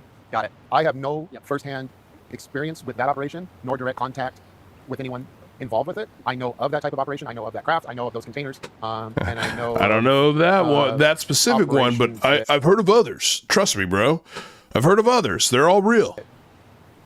That sounded like. And so the whole point of all this, and let me put a big giant red bow on it for you, is that this was one, I saw a good Marine up there when I saw Mike. I saw a brother in arms doing his best to be put now with a microphone in his face in a fucking suit and tie in Washington, D.C. when he's cut out to be carrying a saw through the jungle. And now he's doing. Poor him. Woe is him. Oh my God, poor him. He's being traveled around here, Dick and Harry, to fucking go do podcasts and tell his story everywhere. Poor him. Poor him. He's not designed to do this. He's designed to carry two big guns that you're supposed to carry with two hands. But no, this guy does two big guns, one on each hand. Look at it. That's proof, right? That's proof he was a badass. His best, and he's an honest, good guy, and I was going to let him hang. So I sidebarred Greer and a bunch of other people and said we need to talk about this. Yeah, guys. Yeah, he went there as to first rat him out and call him out to the FBI. And as soon as he saw his presentation, he's like, guys, let me tell you, I came here to report you guys to the FBI, but I think all you guys are telling the truth, all right? And I'm with you. I'm defecting. I'm like, this sounds like a fucking bad script. I thanked Michael, and I have been loyal to him throughout the process and trying Good night, to help Grace. him Thank as you for much as I coming. can get support for this, while also trying to stay low key to figure out where the problems and landmines are with this issue. Well, the other third type that All right, so those are the Jason fucking, or not the Jason, that's the Jake Barber, parts of the Jake Barber interview. And to me, yeah, like those are like some of the most unhinged parts. and they don't make any sense and they contradict each other. And again, we've got veterans calling him out, saying they're accusing him of stolen valor. Jason Sands is another one of those guys that's been accused of stolen valor and making up stories, and he was on Joe Rogan, and this is a clip of that. So I don't know if we're gonna get into Jason Sands, just because like we've already fucking spoken about this guy ad nauseum. We do have a little Bledsoe clip, which is hilarious, so I guess we'll play that one real quick, because we never talk about the Bledsoes. We've talked about enough about Jason Sands. Just makes you wonder. And again, I've got clips to all these full shows. So if you want to go watch them on your own, you can. But yeah, we've heard the Jason Sands Blue Alien story before with no ears, and that's just what that clip was with Rogan. But it's just funny how Rogan is just fully into it. Just like, what? No way. Like Joe Rogan has just gone full simple jack for UFOs now. But I do have another clip of him getting kind of his ass torn apart about it. But let's listen to what Ryan Bledsoe has to say about his daddy. I mentioned this part just a few minutes ago when we were talking about Tom and Lou. But something that did occur was when they were trying to make my dad a core member of TTSA.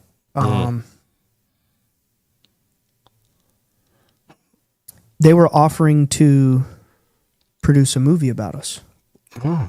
And they wanted Dad to sign a contract where he would have a monthly retainer fee, $15,000 a month for the rest of his life. $15,000 a month for the rest of his life. That's a hell of a contract. They would use the Chris Mellon. Chris Mellon, he's one of the core members. I do, yeah. He would fund the movie. Chris Mellon would fund the movie? $15,000 a month? For the rest of your life? Go on. And it would be like a big budget Hollywood movie, but there was a catch. It would be a big look, guy. Chris Mellon is not a big budget Hollywood producer. And a $15,000 retain. I've never heard of a Hollywood contract where you don't get points on the back end or some sort of credit at the front or something like that. It's a retainer? That sounds like a baseball kind of stuff. Like, what is it, Bobby Bonilla? He gets a retainer for the rest of his life every month, $15,000 a year? That's a lot of fucking money, dude. That's a lot of money. It had to be spun in a way that there was reptilians. It had to be so major motion picture where it had to be reptilians in it. Are you serious? Yes. Wow. It's all the same. Oh, dude, it's interesting, that story. We don't have enough time to sort of delve into all the reasons why I think that's interesting, but I wonder what aspects, if any, are true. TTSA, a $15,000 a month retainer just to get Chris Bledsoe to do what for the movie exactly? Be sort of the name to sell it? I don't understand. You know what? Let me do that. I guess I forgot to edit that part out. But this is an interesting clip of God, I can't remember this comic's name. I wrote down his name somewhere around here. I wrote down his name. But anyway, comic on Joe Rogan, and listen to what he thinks about this whole UFO disclosure thing. Cycle of like the UAPs. Unexplained aerial phenomenon. So they're having hearings, and Chuck Schumer, that paragon of virtue is like, was he sick of the lies? And he's signing a bill. He's sick of the lies, Kurt. Oh, We come right before the office of Senator Remember Schumer. these losers? Remember these fucking 12 idiots that showed up to Schumer's office and he didn't even come out to say hello?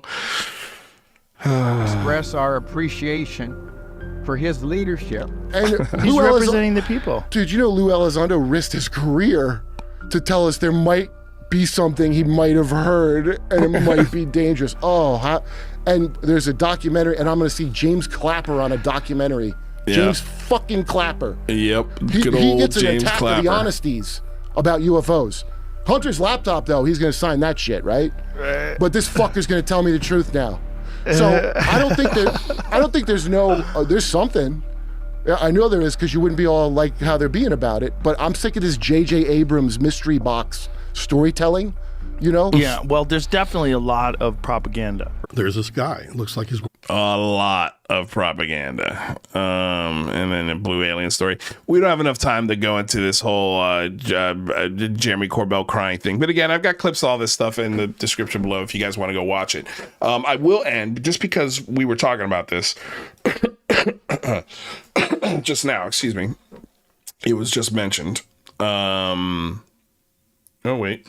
Hold on a second. Hold on a second. There we go. I wanted to, Average Chris, point out this James Clapper thing because it's important.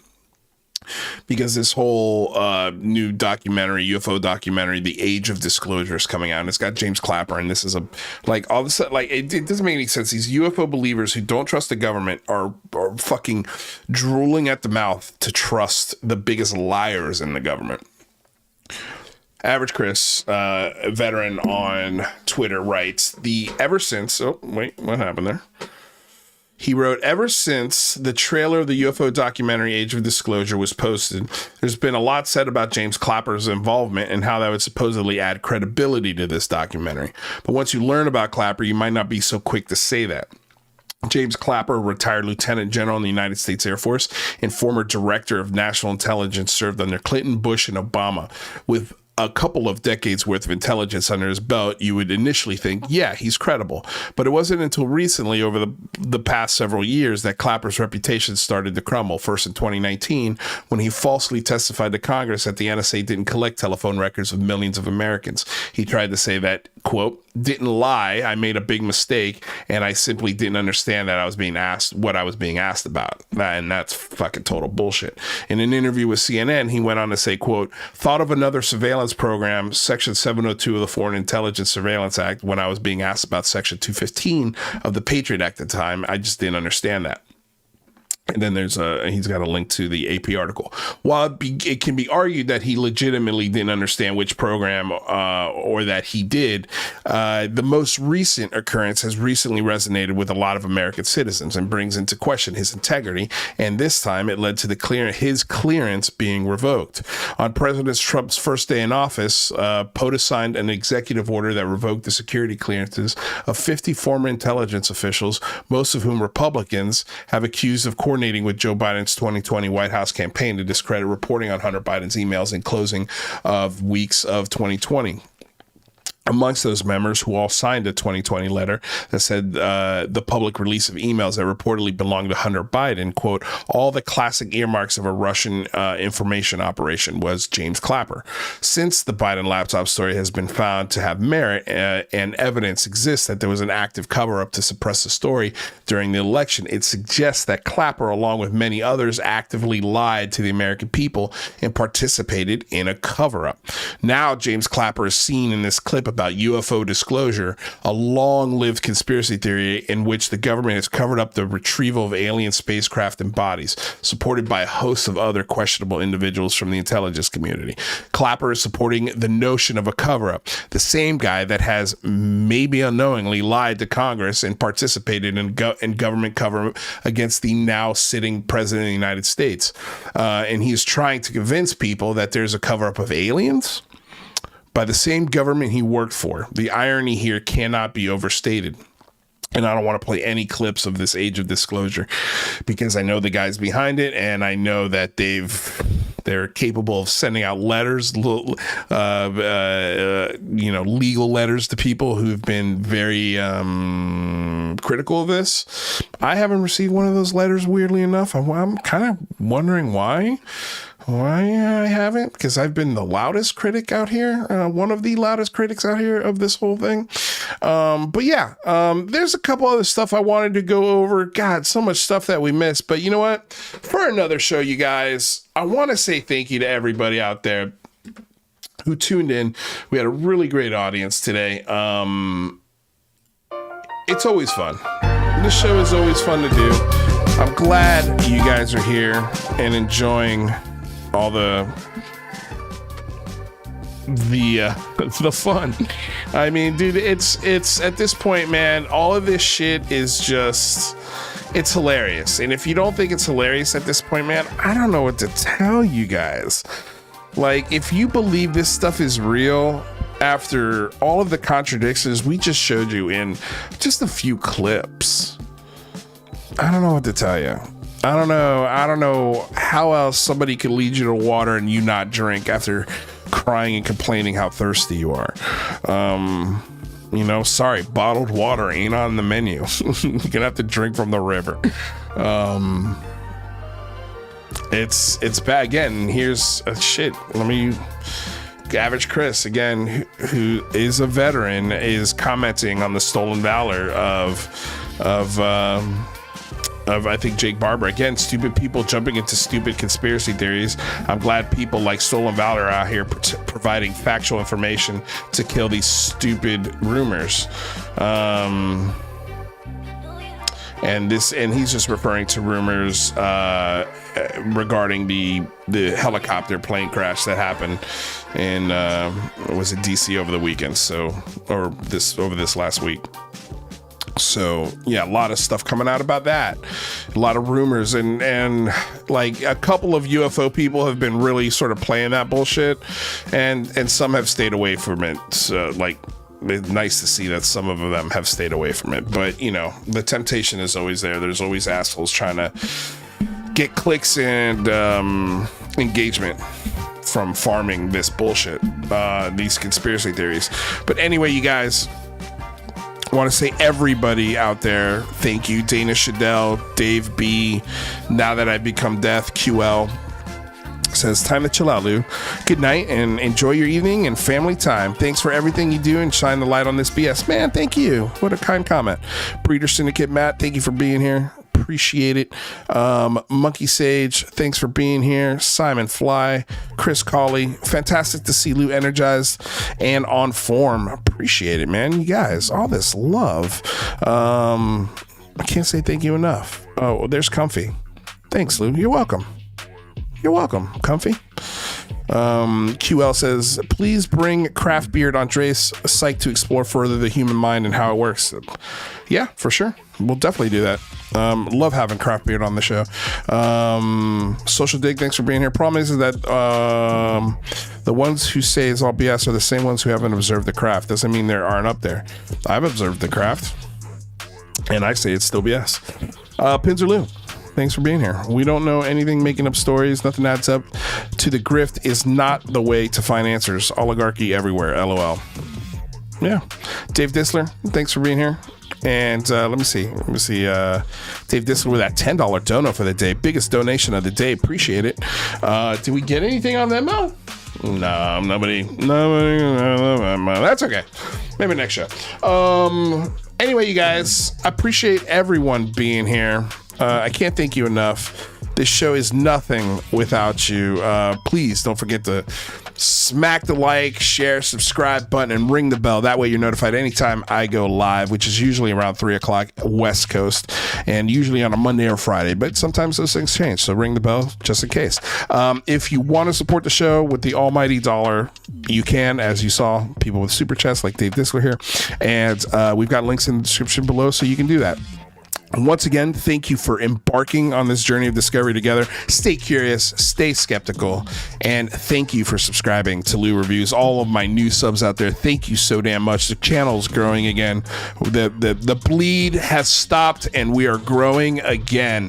And I know that's going to piss off a lot of believers, but I'm kind of happy to see it. Until next time, thank you for helping raise the bar. I love you all. Have a great night. Peace out.